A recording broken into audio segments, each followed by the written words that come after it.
¿Están ahí? ¿Se escuchan? Ya, empezamos entonces con la última clase de biología ya del día. Después siguen ya con otras clases. Como les había anunciado, vamos a ver ahora teorías sobre el origen y evolución de las especies. ¿Ya? Este es un tema muy importante de la biología, la evolución, que nos permite explicar todo lo demás. Es un tema que a mí personalmente además me gusta mucho. Y espero que a ustedes también. Bueno, ¿qué vamos a ver? Vamos a ver algunas teorías sobre el origen de la vida, que es con lo que vamos a partir, cómo se ha ido explicando a lo largo del tiempo el origen de la vida, cómo comenzó la vida en nuestro planeta. Y después vamos a pasar al tema de la evolución, es el cambio de las especies a lo largo del tiempo. Vamos a ver también las principales teorías sobre la evolución y las evidencias que la apoyan. Aquí tenemos una imagen de Darwin, de joven, rodeado de animales y plantas que le sirvieron para llegar a su teoría, la más conocida y aceptada aún todavía, sobre la evolución. Bueno, vamos a partir hablando un poco sobre el origen de la vida. El origen de la vida es un tema que siempre ha interesado al ser humano desde sus inicios, desde las culturas más antiguas.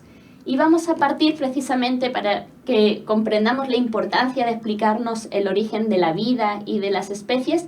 Vamos a comenzar viendo un video que corresponde a la explicación que daban los Selknam sobre la creación del mundo. ¿Ya? Un video cortito para introducir el tema y que veamos cómo este ha sido un tema de importancia desde la antigüedad. Así que espero que les guste, es una historia muy linda y después vamos a ver ya las explicaciones más científicas.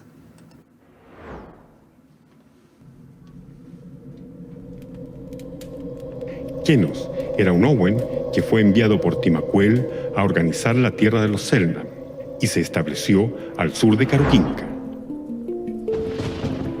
Entonces, Kenos creó al sol, ordenándole que brillara más fuerte a mediodía y que se retirara por la tarde para dar paso a la blanca luz de Cree.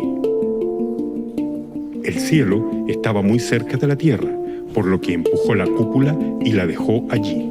Del suelo tomó un argüentos y de ellos nacieron los Selknam. Pasado un largo tiempo, Kenos envejeció.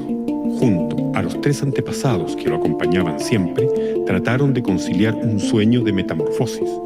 Pero como no podían, emprendieron una caminata hacia el norte. Agotados, llegaron y pidieron a otros antepasados que los envolvieran en sus capas y los depositaran en la tierra. Así, quedaron totalmente inertes, viviendo un largo sueño-muerte. Pero la muerte no era eterna. Después de yacer un largo tiempo, todos vieron que Kenos y los demás comenzaban a moverse y comprendieron que eran jóvenes otra vez. De modo que todos los Selknam decidieron hacer lo mismo que Kenos. Pero con el tiempo, la vejez se adueñaba de los cuerpos y de los corazones, y a veces sucedía que alguien ya no se levantara más. Sin embargo, no desaparecía, sino que se transformaba en un pájaro, en un cerro o en una cascada. Cuando a Kenos le llegó la hora por fin de volver a su casa celeste, los que tuvieron el privilegio de acompañarlo se convirtieron en las estrellas y planetas que pueblan el luminoso cielo de la Tierra del Fuego.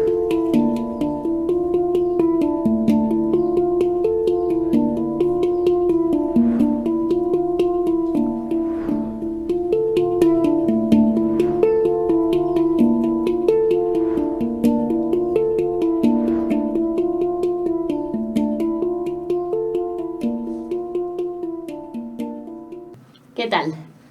¿Les gustó el video? Bueno, como les decía, este video espero que nos haya servido para relajarnos, descansar un poquito, disfrutar de una bonita historia, y se lo puse para que seamos conscientes de la importancia que ha tenido explicar cómo se creó el mundo, cómo surgieron los primeros seres humanos, los animales, las plantas, las estrellas, para distintas culturas y diferentes pueblos desde la antigüedad. Saben que hay explicaciones de la religión católica y las diferentes religiones, y también de los pueblos indígenas, los mayas, los aztecas, los mapuches. Cada pueblo tiene algunos mitos, leyendas que explican la creación del mundo, porque es un tema que siempre nos ha interesado al ser humano. Entonces, bueno, aparte de estas explicaciones, que son historias que los pueblos, cuando todavía no tenían ninguna evidencia científica, utilizaban para explicar sus orígenes, se han ido desarrollando a lo largo del tiempo también otras teorías con mayor o menor validez científica. Y vamos a ver cuáles son las principales teorías que explican, en primer lugar, el origen de la vida. Hay distintas teorías para explicar cómo surgió la vida en nuestro planeta, ¿ya? En primer lugar, tenemos una serie de ideas, se conocen como teológicas o creacionistas, que plantean que la creación del universo, por lo tanto también del ser humano y de todos los seres vivos, es obra de un ser superior, ¿ya? Hay un creador que realmente se considera que creó a todas las especies, todos los organismos tal y como los conocemos actualmente.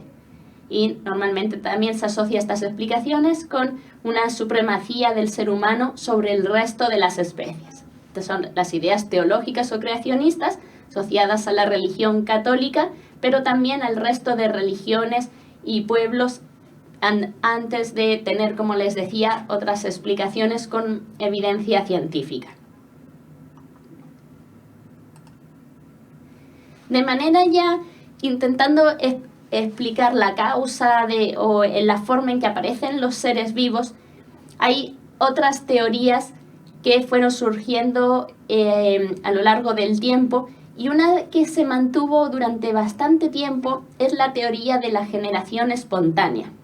Como su nombre indica, planteaba que los seres vivos, distintos tipos de organismos, pueden surgir a partir de la materia inerte de manera espontánea, manera de un momento para otro, considerando ciertas condiciones. Por ejemplo, había, aunque ahora nos parezca un poco increíble, pero por lo que observaban del medio, había personas que llegaron a plantear explicaciones de cómo fabricar ratones a partir de trapos sucios y granos de trigo, dejando pasar un cierto tiempo en una habitación oscura llena de ropa sucia y algún cereal, aparecían ratones. Y eso es una explicación de la generación espontánea.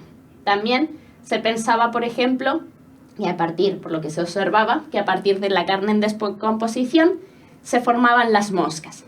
¿Ya? Esa era una explicación que estuvo vigente durante algunos siglos, pero hubo varios científicos que diseñaron experimentos para tratar de rebatirla, porque ellos suponían que no ocurría de esa forma. Entonces, por ejemplo, está el experimento de Redi, después lo pueden buscar y averiguar un poco más sobre él, pero aquí tenemos una imagen un poco de lo que consiste, que lo hizo para demostrar que las moscas no nacían a partir de la carne, sino que tenían que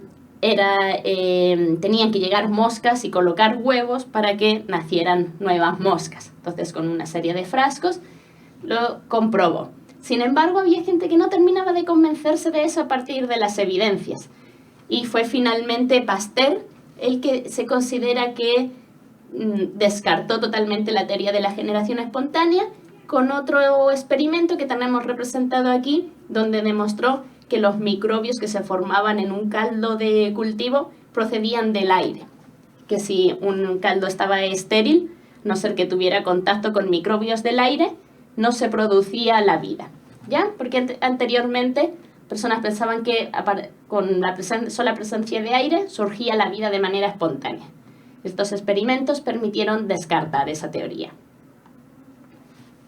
Otra teoría que se planteó también, sobre todo a partir de los estudios, las teorías de este científico que es Arrhenius, como ven ya en el siglo XIX, casi XX, la teoría panspérmica, que también se llama a veces teoría cosmozoica o teoría extraterrestre del origen de la vida, que plantea que la vida no habría surgido en nuestro planeta, sino que habría llegado a él procedente de otras partes del universo. Por ejemplo, planteaba distintas teorías. Una de ellas es que por medio de la caída de meteoritos habrían llegado esporas o bacterias que habrían constituido el origen de la vida en el planeta. Nos habría formado entonces aquí. Bueno, y finalmente teníamos otra teoría que es la más aceptada actualmente, que es la teoría de la biogénesis, también se conoce como teoría quimiosintética, que plantea que la vida se habría ido formando a partir de una evolución química de distintos compuestos, primero inorgánicos, después habrían dado lugar a compuestos orgánicos y con el paso del tiempo a las primeras células, organismos unicelulares y después ya pluricelulares, debido a las reacciones que ocurrirían con los compuestos disponibles en la atmósfera primitiva. El máximo exponente de esta teoría, este científico que ven aquí, Alexander Oparin, que plantea entonces que a partir de una Tierra donde había unas condiciones diferentes a las que conocemos ahora, los primeros compuestos inorgánicos habrían permitido la formación de los primeros aminoácidos, carbohidratos, etc. Con el paso del tiempo, estas moléculas habrían dado lugar a las primeras células. Se realizaron algunos experimentos, conocidos este experimento de Miller y Urey, que representaron las condiciones como las que se supone que había en esa atmósfera primitiva, un caldo con agua, metano, amoníaco, hidrógeno, y sometiendo ese caldo a descargas eléctricas que simularían a los rayos, a la actividad eléctrica que ocurría en el planeta, en la atmósfera primitiva, habría permitido, también con una importante calor, la generación de las primeras moléculas orgánicas. Se comprobó que sí podría ocurrir de esta manera. Como les decía, esta teoría de la biogénesis, teoría quimiosintética, es la más aceptada actualmente y que tiene mayor evidencia científica. Bueno, eso respecto al origen de la vida, entonces. Ya tenemos distintas teorías que explican cómo surgió la vida en el planeta. Pero el otro tema que íbamos a ver a continuación en nuestra clase, sobre la evolución de las especies. En cuanto a este tema, también las ideas durante toda la antigüedad eran de que las especies habían sido creadas tal y como las conocemos actualmente. Sin embargo, con el paso del tiempo, aparecieron distintas evidencias de que las especies cambian a lo largo del tiempo. Después vamos a ver qué evidencias tenemos sobre ellas. Pero actualmente sabemos con seguridad que los seres vivos que habitan nuestro planeta no son los mismos que vivían hace miles o millones de años. Con el paso del tiempo se producen cambios. En eso consiste la evolución. Y el primer científico que planteó un mecanismo por el cual podría ocurrir la evolución es este personaje que tenemos aquí, Lamarck. Ya como ven, en el siglo XIX. Y él propone una teoría que está basada fundamentalmente en dos postulados, dos leyes, que son la ley del uso y el desuso y la ley de herencia de los caracteres adquiridos. Y su ejemplo se explica comúnmente a través del crecimiento del cuello de las jirafas. ¿Por qué las jirafas tienen un cuello tan largo? ¿Cómo habrían evolucionado hasta tener un cuello de este tipo? Bueno, lo que plantea Lamarck, que las jirafas antiguamente, en mucho tiempo, tendrían un cuello normal como el que tienen el resto de los mamíferos.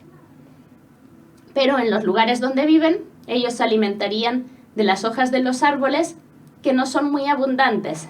Y con el paso del tiempo, el alimento en algunas épocas es cada vez más escaso. De manera que las jirafas tienen que estirar el cuello para alcanzar las ramas más altas de los árboles. Entonces, la ley del uso y el desuso lo que dice es que cuando un órgano se utiliza mucho, se desarrolla, mientras que cuando no se utiliza, se atrofia. Entonces las jirafas, al estirar continuamente el cuello para alcanzar las ramas más altas de los árboles, habrían ido teniendo cuellos cada vez más largos. De manera que con el paso del tiempo, las jirafas cada vez tienen el cuello más largo hasta alcanzar el tamaño que tienen actualmente. ¿Qué significa la herencia de los caracteres adquiridos? Que características que se van adquiriendo, que van apareciendo a lo largo de la vida, como por ejemplo aumentar el tamaño del cuello, la longitud del cuello, se transmiten a la descendencia. ¿Ya? Y este es el principal punto que se discute sobre esta teoría. Porque sí podemos pensar que efectivamente las jirafas, si una jirafa alarga su cuello para alcanzar ramas más altas, va a estirarlo, va a tenerlo cada vez un poco más largo. Pero, ¿qué ocurre? Los hijos de las jirafas que estiraron su cuello durante la vida no van a nacer con el cuello más largo, ¿ya? Y por esa razón esta teoría no es válida actualmente, aunque nos puede parecer bastante razonable. Ya, si una persona realiza mucho ejercicio, una persona muy musculosa, sus hijos no van a nacer con un desarrollo mayor de la musculatura, porque esa es una característica adquirida, que no está en sus genes. Ya por eso esta explicación no se considera válida.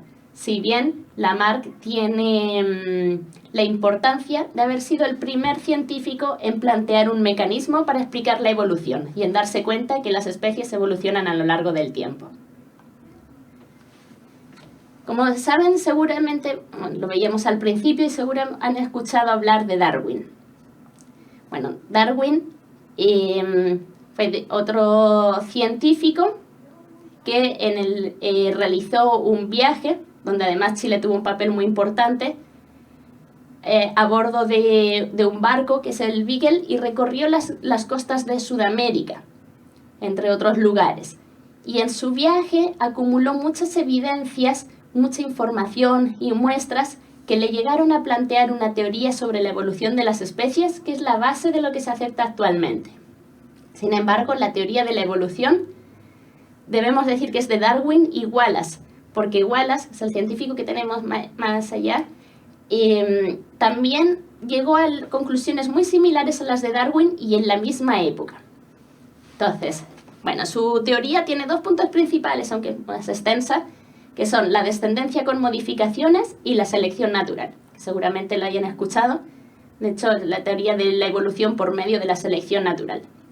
Vamos a explicar el ejemplo del crecimiento del cuello de las jirafas a partir de la teoría de Darwin para ver si se entiende la diferencia.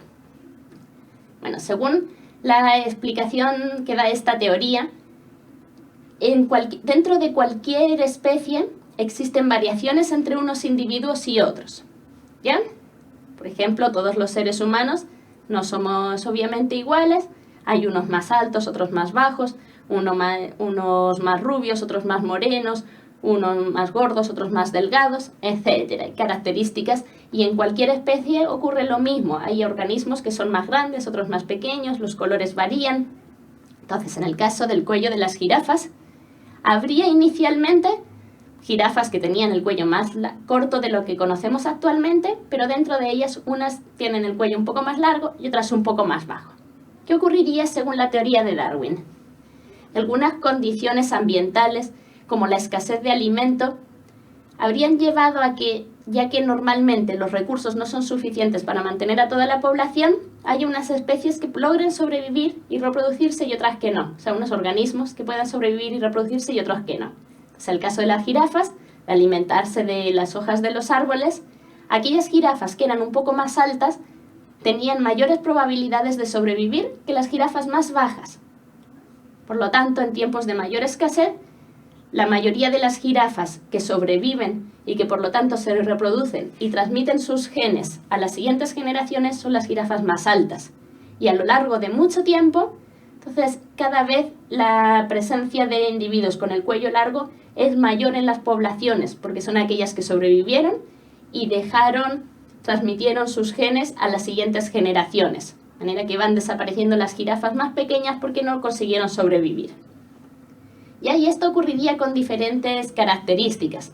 Entonces, se basa esta teoría en la variabilidad que existe dentro de las especies y en el mecanismo de selección natural, que lo que hace es favorecer la sobrevivencia y la reproducción de algunos rasgos que dependen de nuestros genes y que por lo tanto se transmiten a la descendencia. Aquí tenemos una imagen de los pinzones de las Islas Galápagos que tuvieron una importancia también en la teoría de Darwin. En este caso, lo observó que en las distintas Islas Galápagos había pinzones, que son un tipo de aves que eran muy similares entre sí, pero tenían el pico de distintas formas y tamaños. Y él asoció eso a una evolución que se habría dado de cada uno de las aves que descendían de un ancestro común en las distintas islas, dependiendo de la disponibilidad de alimento que había. Bueno, ya para terminar, en la última parte de la clase vamos a ver algunas evidencias que apoyan la teoría de la evolución. Unas pruebas de que la evolución se ha producido y se sigue produciendo. Hay muchas otras, pero vamos a ver algunas de las principales.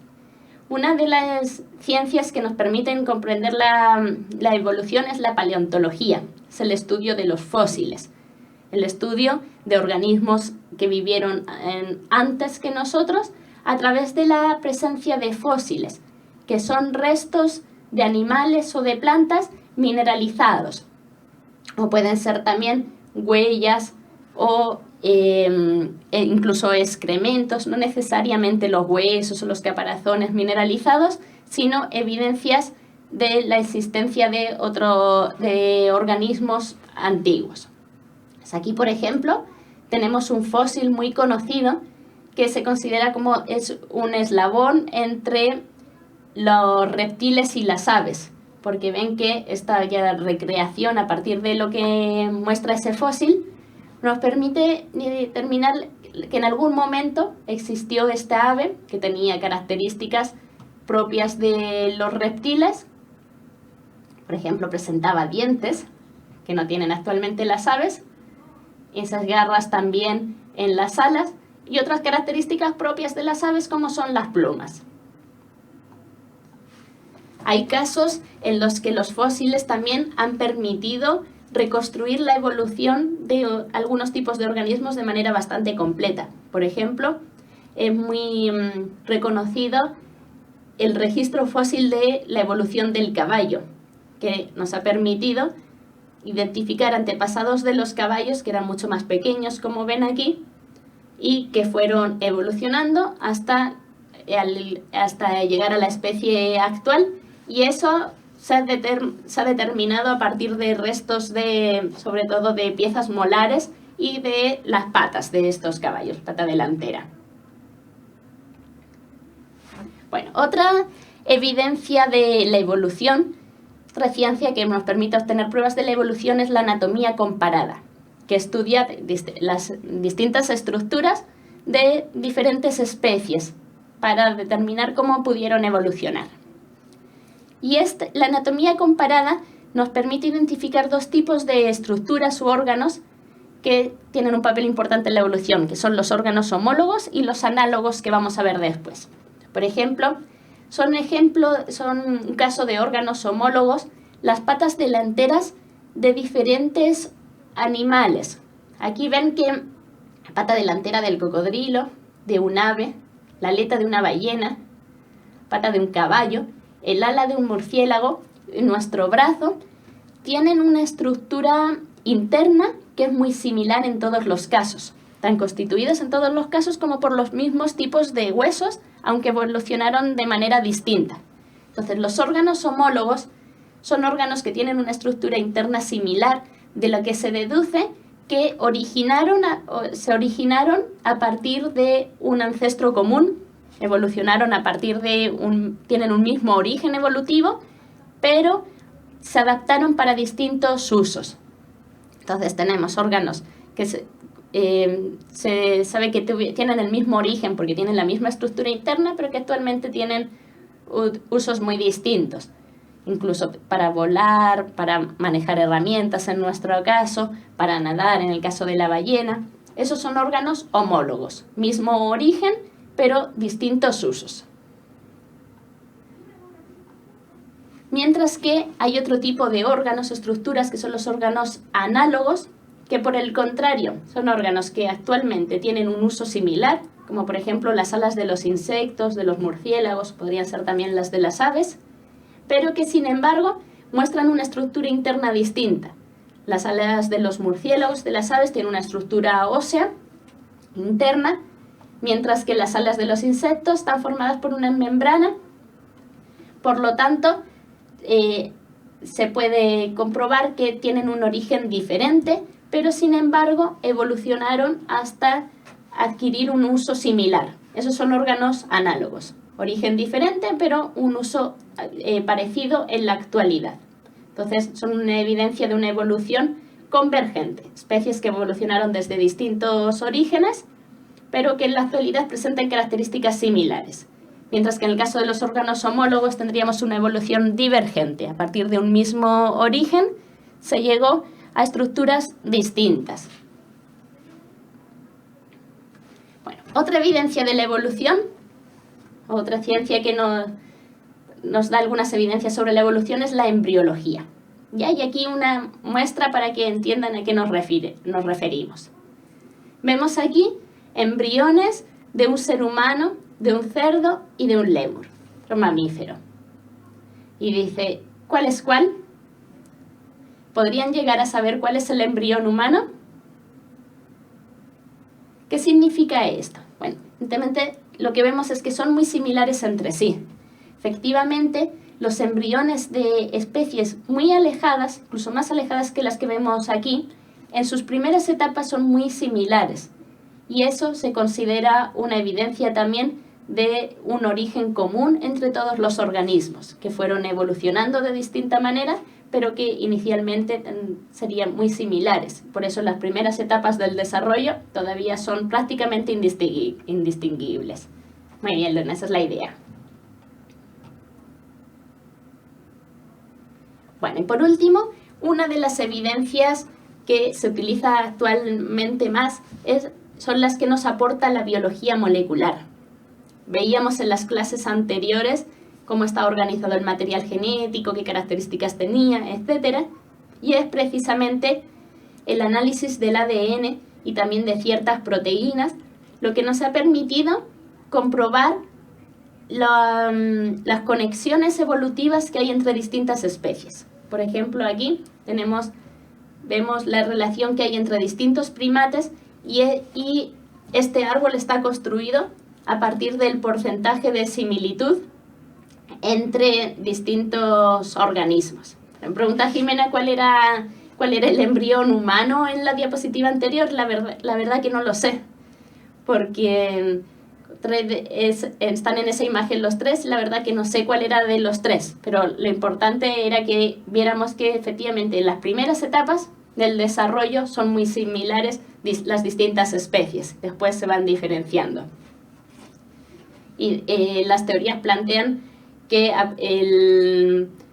la embriología, las distintas etapas por las que van pasando los embriones, nos permiten comprobar lo que pasó a lo largo de la evolución también.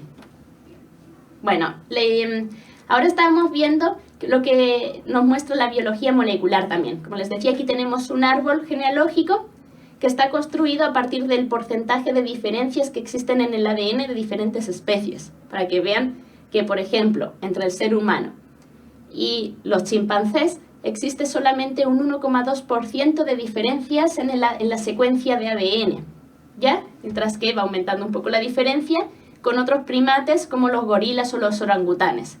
Y eso nos permite ir estudiando la evolución de las diferentes especies a partir de un origen común. Entonces, tenemos distintas evidencias relacionadas con los fósiles, a través de la paleontología, el estudio de las estructuras, la embriología que veíamos antes, la biología molecular, y hay otras pruebas también, como por ejemplo las pruebas biogeográficas, incluso hay pruebas directas también, que permiten comprobar cómo actualmente también se puede producir selección que se realiza de forma artificial en el caso de las especies de algún interés ganadero, agricultor, cómo se produce también la selección de las bacterias resistentes a antibióticos, etc. Pueden profundizarse un poco más en el tema si les interesa. Con esto terminamos ya la clase y vamos a repasar a través de los ejercicios que tenemos para ejercitar. El ejercicio número 1 dice: aproximadamente desde el siglo IV a.C. hasta finales del siglo XIX después de Cristo, se sostuvo que la vida de diferentes organismos, por ejemplo gusanos, sapos y ratas, se originaba de forma espontánea. ¿En qué consiste la teoría de la generación espontánea? ¿Se acuerdan que veíamos esta teoría al principio? No les había indicado yo las fechas, pero ahí tienen, durante harto tiempo se creyó en esta teoría. Dice la alternativa A: todas las especies provienen de un ser superior. B: las diferentes especies desarrollan adaptaciones a lo largo de su vida. C: algunas especies se originan de la descomposición de la materia orgánica. Y D: la naturaleza selecciona a las especies mejor adaptadas para sobrevivir. Luna respondió ya muy rápido, antes de que terminara de leer. Alternativa C. ¿Están de acuerdo? La teoría de la generación espontánea se puede resumir de esa manera. Algunas especies se originan de la descomposición de materia orgánica. Bueno, efectivamente esa es la alternativa correcta. Lo que proponía la teoría de la generación espontánea, muy bien también Jimena, Joana, es que a partir de la materia orgánica en descomposición, por ejemplo, a partir de la carne, surgían moscas, a partir, como veíamos, de la ropa sucia, surgían los ratones, etc. Las personas observaban lo que ocurría y a partir de eso llegaban a la conclusión de que los seres vivos aparecían de manera espontánea, no podían explicar un mecanismo porque simplemente observaban que aparecía. En eso consiste la teoría de la generación espontánea, que después se comprobó que no tiene lugar, que siempre un ser vivo siempre procede de otro. Entonces, en el caso de la carne veíamos que previamente había huevos puestos por las moscas, etc. Bueno, la alternativa correcta entonces sí era la C. Pasamos a la segunda pregunta. A ver, Luna decía si la B era el lamarckismo. Sí, puede ser, la podríamos relacionar con esa teoría. Las diferentes especies desarrollan adaptaciones a lo largo de su vida. Claro, adaptaciones que surgían, puede ser por el uso y el desuso. Efectivamente, tenemos en la A el creacionismo, las teorías teológicas, y la D, que estaría relacionada con la teoría de la selección natural. La naturaleza selecciona a las especies mejor adaptadas para sobrevivir. Muy bien. La pregunta 2 dice: ¿qué postula la teoría de la panspermia para explicar el origen de la vida? ¿Recuerdan cuál era la teoría de la panspermia? Vimos después de la generación espontánea. Bien, Luna, la anterior era de Darwin, efectivamente. Ya, en esta pregunta, la alternativa A dice que la vida en la Tierra se debe a un ser superior. B, que la vida se origina a partir de materia orgánica. C, que la vida en la Tierra es de origen extraterrestre. Y D, que la vida se origina a partir de materia en descomposición. ¿Cuál de estas teorías corresponde a la teoría de la panspermia? Recuerden que era también teoría del cosmozoica, del origen extraterrestre, porque efectivamente, como Luna también de nuevo respondió muy rápido, la vida en la Tierra es de origen extraterrestre. Eso es lo que plantea esta teoría, que la vida como tal no se habría originado en nuestro planeta, sino que llegó a él procedente de otros lugares del universo. Muy bien, Jorge. Esa es la alternativa correcta, la C. Aquí de nuevo tenemos la alternativa A, creacionismo. En la B se relaciona con lo que veíamos recién sobre la generación espontánea. Bueno, más bien la D sería la generación espontánea. La B estaría más relacionada con la teoría de la abiogénesis. Muy bien. 3. Con respecto a las teorías evolutivas en general, lo que se acepta actualmente, ¿cuál de las siguientes afirmaciones es verdadera? A. Según la teoría de la generación espontánea, los primeros seres vivos fueron organismos unicelulares. B. Los seres vivos han sido siempre igual y no han cambiado. C. Los fósiles son una evidencia de la evolución de la vida en la Tierra. Y D. No existen pruebas que relacionen al ser humano con otros primates en la escala evolutiva. Tenemos aquí distintas afirmaciones relacionadas con los temas que estamos viendo. ¿Cuál de estas afirmaciones es correcta? Sí, ¿está de acuerdo también Joana? Efectivamente, esa es la alternativa correcta, la C. Veamos un poquito igual las otras. La A dice, según la teoría de la generación espontánea, los primeros seres vivos fueron organismos unicelulares.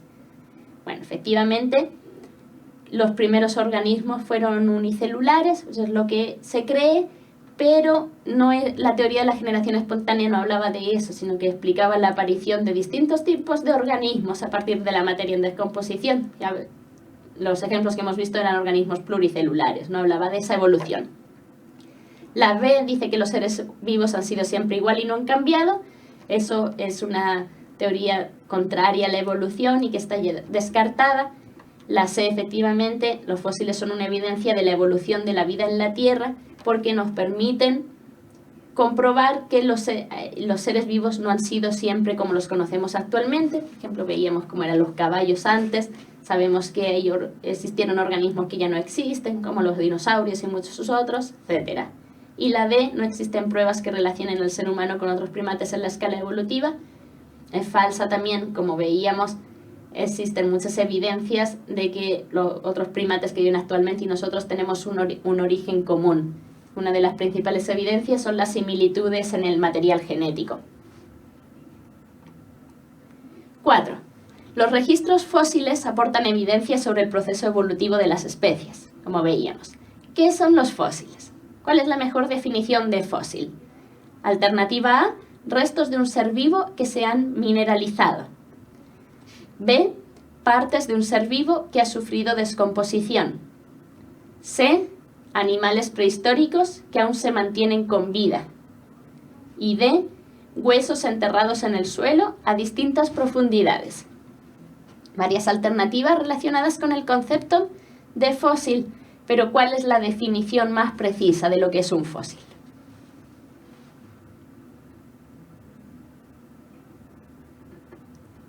Nuevamente, Luna, pone rápidamente la 4A. ¿Están de acuerdo? ¿Los fósiles son restos de un ser vivo que se han mineralizado? Sí, Joana también está de acuerdo.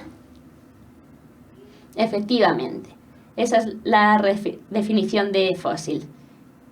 Hola Fernanda, bienvenida. Estamos ya terminando, pero bienvenida de todas maneras a estos últimos ejercicios.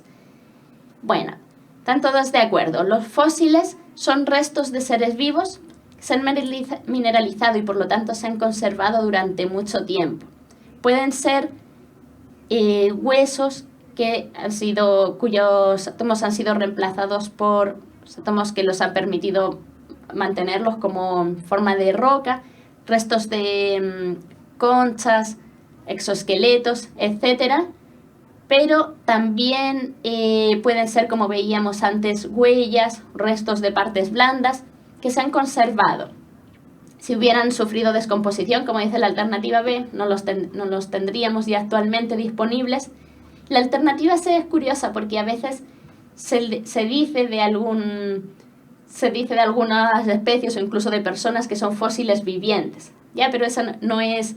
Se habla cuando alguien es muy antiguo, mayor o animales que son antiguos evolutivamente, pero esa no es la definición correcta. Ah, qué bueno que Fernanda, que estabas viendo también la clase.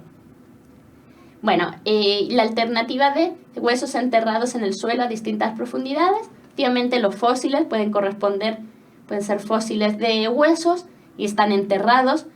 Cuantos más profundos están, considera que se supone que son más antiguos, pero no solamente son huesos, pueden ser restos de muchas otras partes del cuerpo. Entonces, como dijeron muy bien, la alternativa correcta es la A. Y ya llegamos a la última pregunta. A ver si se acuerdan sobre lo que vimos sobre estructuras u órganos homólogos y análogos. Dice, las alas de las abejas y las alas de un gorrión son ejemplos de estructuras. Alternativa A, análogas porque tienen la misma función y el mismo origen. B, homólogas porque presentan funciones diferentes pero tienen el mismo origen. C, homólogas porque tienen funciones y orígenes diferentes. Y D, análogas porque presentan la misma función pero tienen un origen diferente. Bueno, algunas respondieron nuevamente antes de que terminara de leerla y muy bien. Efectivamente, las alas de las abejas y las de un gorrión son ejemplos de estructuras análogas, porque presentan la misma función, ambas se utilizan para volar, de hecho externamente son similares, pero tienen un origen diferente. ¿Por qué sabemos que tienen un origen diferente? Porque su estructura interna es muy diferente. ¿Ya? No tienen la misma estructura, por lo que consideramos que no están relacionadas evolutivamente. Sin embargo, los órganos homólogos, ¿cuáles serían? ¿Cuál sería la alternativa correcta respecto a los órganos homólogos? Como la pata, si nos preguntaran por nuestro brazo, y la aleta de una ballena, por ejemplo. Esas dos estructuras serían órganos homólogos que presentan funciones diferentes, pero tienen el mismo origen. Muy bien, Luna. Estos serían los órganos homólogos. Pero aquí nos preguntaban por los órganos análogos, que tienen la misma función actualmente, pero un origen diferente. Bueno, y con esto terminamos ya la clase, que es la última ya por el momento de biología. Hemos ido viendo ya todos los distintos contenidos que tienen que conocer para la prueba que algunos de ustedes van a rendir. Y les puse aquí esta escalerita para terminar, para que piensen un poco en qué lugar están hoy y si van a llegar hasta el final. Quizás unos de los que van a dar la prueba de validación de estudios, en algún momento pensaron que inicialmente no lo iban a hacer, después pensaban que no podían, en algún momento se decidieron a hacerlo, buscaron la manera de hacerlo y espero que ya estén en los últimos escalones, pensando que lo van a hacer, que lo pueden hacer y ojalá logren pasar la prueba. Los que no están por esa razón, ojalá les haya servido igual las clases. Terminamos, como les decía, por el momento con los contenidos de biología. Ustedes van a seguir con otra clase ahora. Bueno, Luna pregunta por las clases de biología. Estas clases en concreto por el momento no, pero tienes otras clases de biología sí disponibles también en la red y puedes averiguar. Pero estas clases en concreto terminan por ahora porque eran para preparación de una prueba que ya tus compañeros van a rendir próximamente. Como les decía, espero que les haya servido. Saben que pueden repasarlas en otro momento. Y mucho éxito. Chao, Joana, Jimena, Jorge, Luna, Fernanda. Nos vemos en otra ocasión. Sigan bien con las clases y mucho éxito en todo.